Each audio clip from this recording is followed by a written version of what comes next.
in C? Huh? You live in C?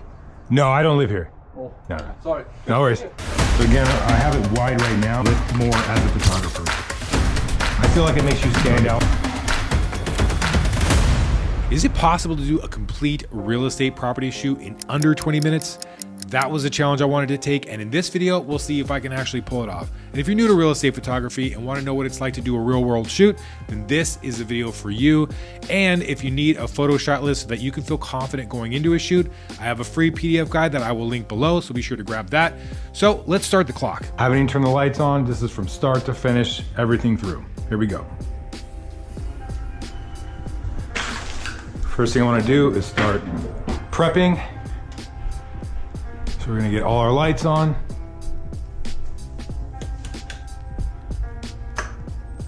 There's no lights here, okay.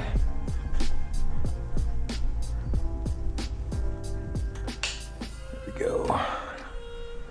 This is one light that gets overlooked a lot. Is this gonna be the light or the garbage disposal? Nailed it.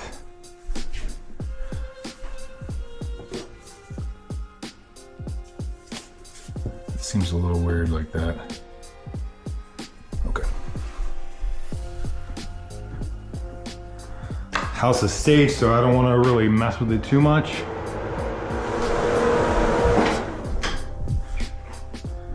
Okay, light in here. There we go. Hall lights, bathroom light.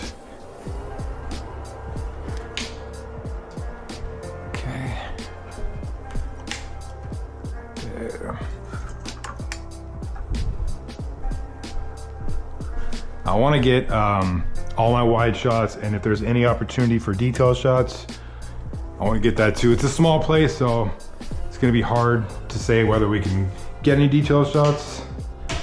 I'm going to do my best. Okay, that's what 1,100 square feet looks like.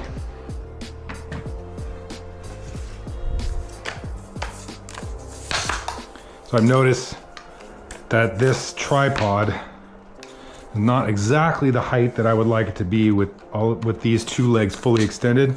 So I bring these back a little bit, and then if I need to go any higher, I use my center column. Like that. Let me put this stuff away.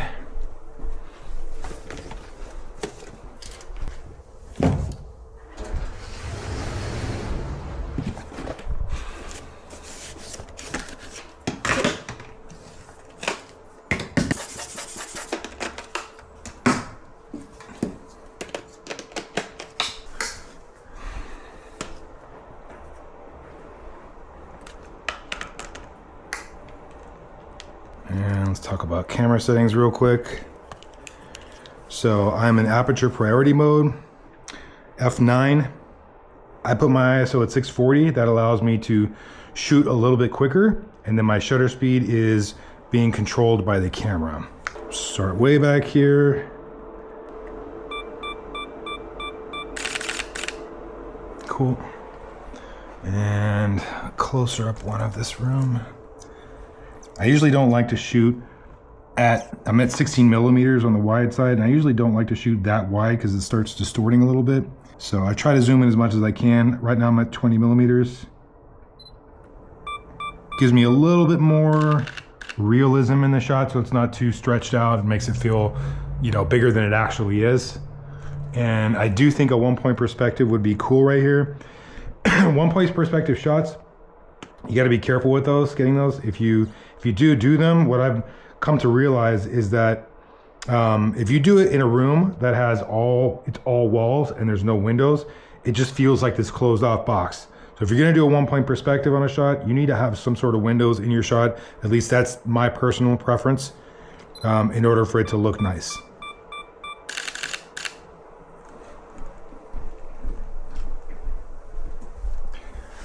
So another one going the opposite direction. Sometimes you can't help it. You got to go wide on these shots to get everything. This is a really small place too, so 1,100 square feet. Not a lot to work with.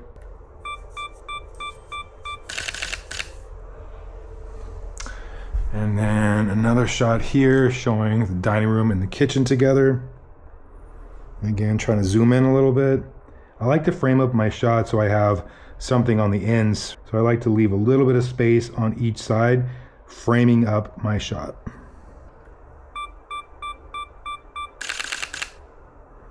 Cool. Now into the kitchen. Gonna definitely raise it up for this one so we can see over that bar area. Maybe not too high.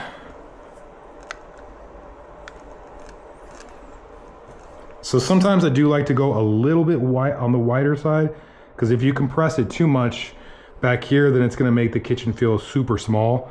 And you know, this is real estate photography, so we wanna make things feel balanced and also make it feel kind of grand, you know, kind of larger than life, without going too far and distorting it.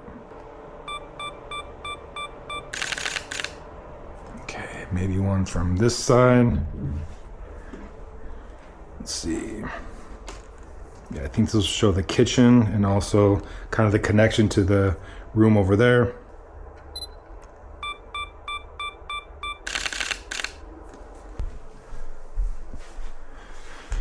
And then something from this side showing back that way to show this connection.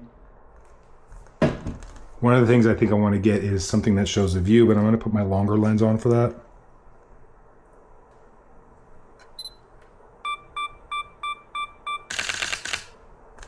Okay.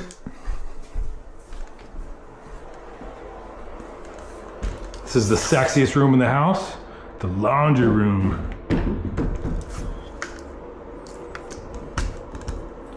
All right, here we go.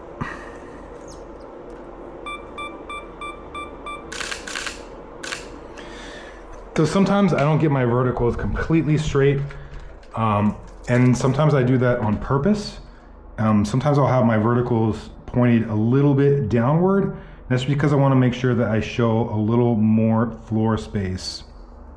I could go lower with my camera, but then if you go too low, then it kind of feels like if you're a viewer, you're looking at it from a small person's perspective, and I really don't want that either.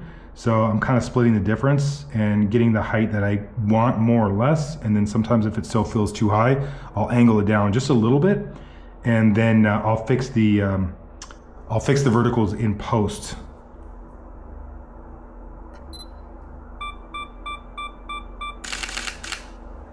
And I think I do want to get a second shot in here just because we're not working with a whole lot here, so in the entire house.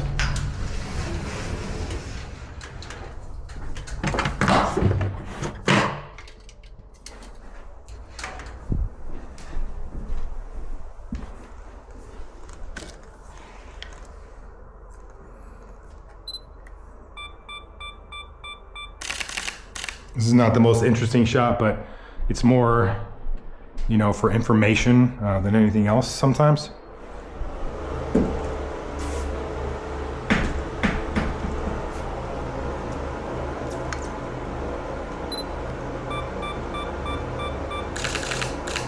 Normally I would want to, it was already open for me, but I would normally open that glass panel right there, or glass door. That way I don't see my reflection. You can edit that out in post, but if you can just open the door, it makes your job that much easier in post-production. And one thing I'm noticing, see the, oh no, I thought that was like the seam, but it's not, it's just a shadow.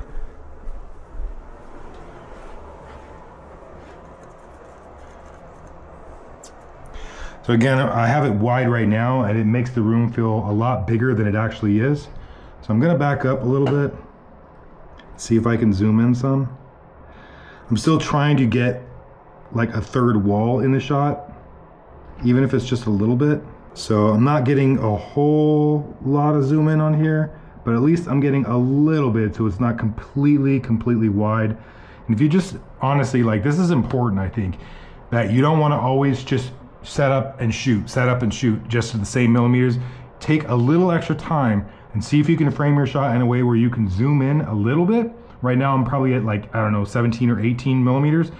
And it's giving me just a slightly more realistic look. And, you know, if you go onto any, you know, site on Zillow and you see a listing that's live, if you see all these like crazy wide shots and they're just everything's stretched out all the time, to me, it just feels like there is zero thought put into the photos. I like to put a little bit of thought and zoom in a little bit where I can. I feel like it makes you stand out a little bit more as a photographer.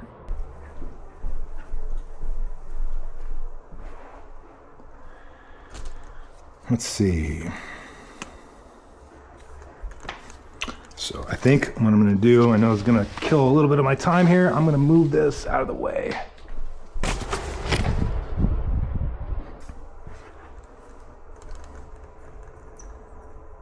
Yes, I am gonna be in the shot, but I'll fix that. It's always good to show the opposite side of the room, so now we can see that it has an ensuite bathroom, it's got a walk-in closet and all that stuff. So what I'm gonna do to make sure that I'm not in the shot is I'm gonna change my bracket setting timer to 5 seconds. That way I can walk out of the shot.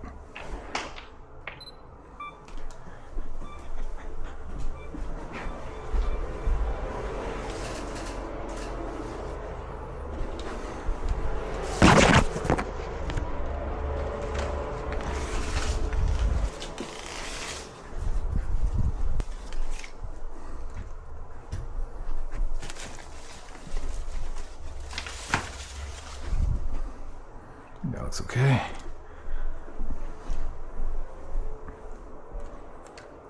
I have no idea how I'm doing on time. I'm kind of curious. Of course, you all can see the countdown clock.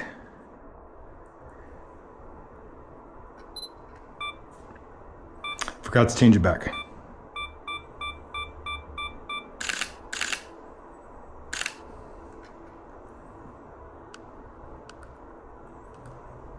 Okay.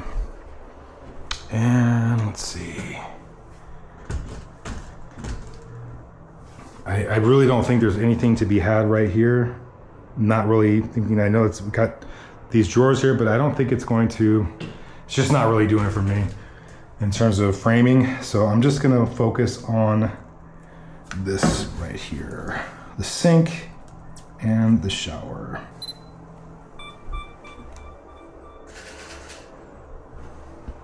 So I got my main shots and I'm gonna throw my longer lens on and get a couple of detail shots.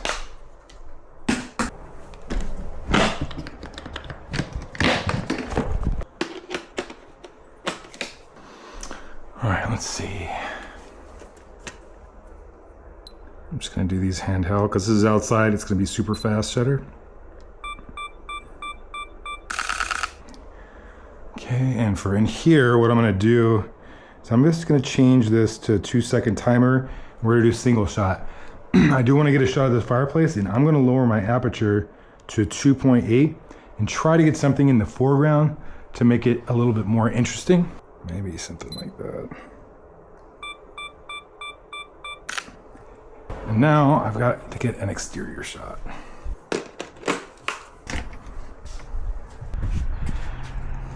Going back to the house.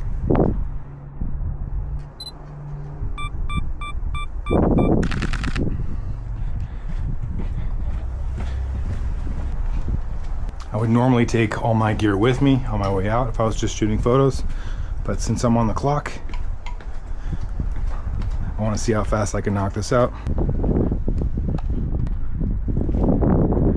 So I think for this shot, if I'm being honest, I'm probably going to end up getting a drone shot. I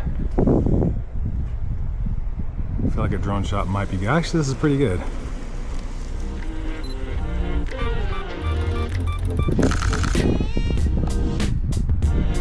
So photos are the core to any thriving real estate media business, but if you're not offering video to your clients, you are missing out on a ton of money. And to know more about how to do just that, you need to watch this video right here.